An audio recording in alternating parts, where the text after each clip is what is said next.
Update muna nga tayo sa mundo ng basketball sa Gilas Pilipinas at kay Kai Sotto. Ito nga ang Gilas Pilipinas, tuloy-tuloy ang ensayo at pinaghahandaan talaga ang New Zealand at Australia. At si Kai Sotto, good news, kaya pala hindi naglaro sa Gilas, may NBA contract. At sino kaya ang tumulong kay QMB para makapaglaro sa Gilas, ating alamin. Ngunit bago tayo magpatuloy, pakipindot naman ang like, subscribe at ang notification bell para updated ka sa susunod kong i-upload. Tuloy-tuloy pa rin nga ang ginagawang practice ng ating Gilas Pilipinas na ginaganap ngayon sa Inspire Sports Academy sa Calamba, Laguna. At dito nga makikita natin na nagpapalakas sila ng kanilang mga pangangatawan dahil expected na natin na matinding pisikalan, banggaan at talaga namang mapapalaban sila sa laki at lakas ng New Zealand players at gayon na rin sa Australia. Kaya naman pinaghahandaan yan ng ating Gilas Pilipinas at syempre hindi mawawala yung matinding game plan ni Coach Tim Cone. Ang sabi nga ni Coach Tim Cone, kung sino lang yung mga Gilas players na available, dun lang siya nakapokus at dun siya gagawa ng matinding game plan. Kaya naman ang ating Gilas Pilipinas ay hindi magpapatalo at expected na natin na may matinding pasabog kontra sa New Zealand at Australia. At eto nga ang good news. Naglabas na nga ang FIBA ng latest power ranking sa Asia. Ito nga ay para sa FIBA World Cup Asian Qualifiers at dito nga makikita natin na number 1 ang Australia, pangalawa ang Korea at ito nga pumangatlo na ang Pilipinas sa power ranking. So ibig sabihin ang FIBA aminado silang malakas ngayon ang lineup ng Gilas Pilipinas. Samantalang pumang-apat ang Japan, pang-5 ang Qatar, pang-6 ang Iran, pang-7 ang Jordan, pang-8 ang Kingdom of Saudi Arabia, bumagsak sa pang-9 ang New Zealand, pang-10 na lamang ang Lebanon, pang-11 ang China at ang panghuli ang Chinese Taipei. So ibig sabihin mataas ang expectation ng FIBA sa lineup ngayon ng Gilas Pilipinas dahil pumangatlo tayo sa power rankings.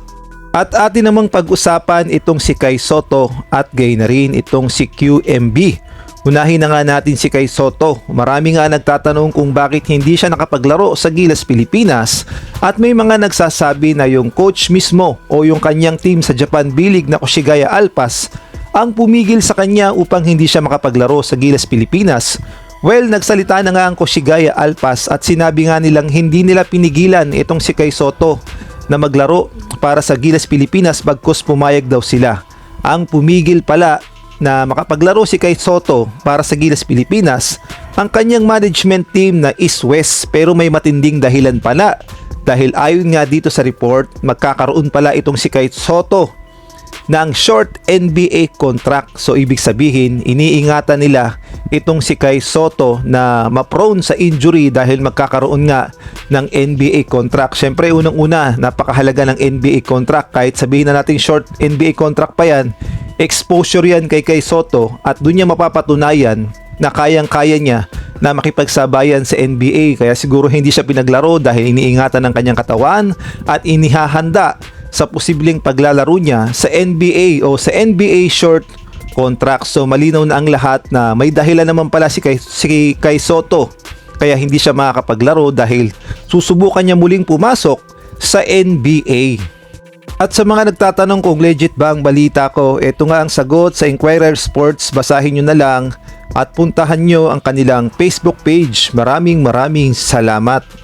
Samantalang sa mga nagtatanong naman kung sino nga ba ang naging tulay upang muling makapaglaro itong si QMB para sa Gilas Pilipinas, dahil kung ating babalikan nagkaroon nga ng problema sa kontrata ang manager ni QMB at gayon na rin ng SBP, ngunit bandang huli ay naayos din at ayon nga sa report meron nga daw naging tulay upang magkaayos sa kontrata ang SBP at gayon na rin ang kampo ni QMB. At ang good news, mismong tatay pala ni QMB ang nakipag-ayos sa SBP upang makapaglaro ang kanyang anak at malamang pati yung kontrata ay inayos din ng tatay ni QMB. Kaya naman handang-handa na si QMB maglaro para sa bayan at anumang oras ngayon ay lalapag sa Pilipinas si QMB at makikipag-practice na sa Gilas.